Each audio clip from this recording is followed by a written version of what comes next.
To Kill a Mockingbird is an award-winning American classic with a ton of suspense and drama that takes place in the Great Depression.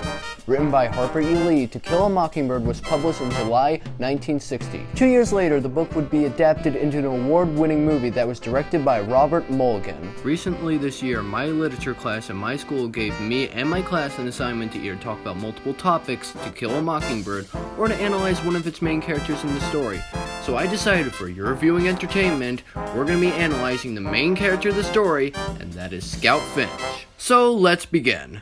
In the first chapter of the book, we are introduced to the main leading cast of our characters, and Scout Finch being one of them, and it's clear to us, the audience, that this book will be taking the perspective from Scout Finch. From this chapter alone, this book explains to us that Scout is 6 years old, playful, likes to do boy things, and lives in a safe environment. In chapters 2 and 3, we find out that Scout has a short temper, is scared of the mysterious Boo Radley, is innocent, naive, and has the natural ability to read.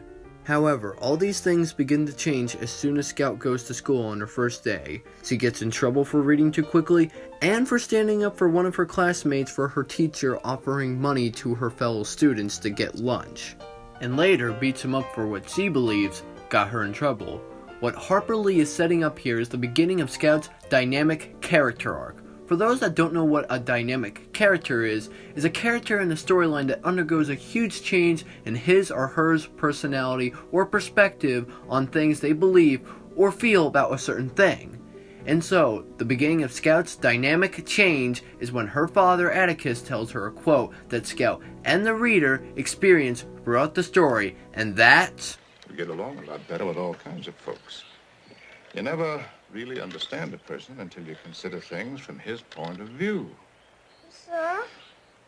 Till you climb inside of his skin, walk around in it." This quote throughout the storyline is the thing that will help drive the story throughout most of the book, with events taking place that will help back up this claim. Some examples being is when Scout's teacher tells Scout to not have her father teach her how to read because supposedly he was teaching her the wrong way.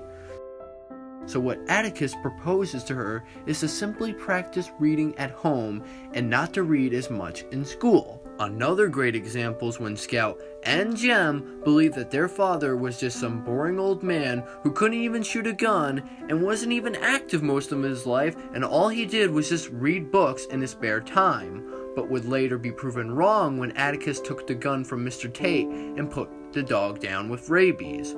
What happens after is Jem and Scout would finally gain a new respect for their father, not just because he was a good shot, but because rather than using his talent to kill animals, he wanted to let the animals have a chance at living. But some of you might be asking why I thought this thumbnail was appropriate for this video for Scout. Well, my reasoning is simple. What impact does she really have in the court case? She wasn't a witness, she wasn't a lawyer for Tom Robinson or Myella Ewell, she wasn't even having a huge influence in the judge himself. All she really did was just watch the court case happen. The only real influence she had in the storyline was she stopped that violent mob that was threatening to kill Tom Robinson. She just talked him down innocently without even knowing it.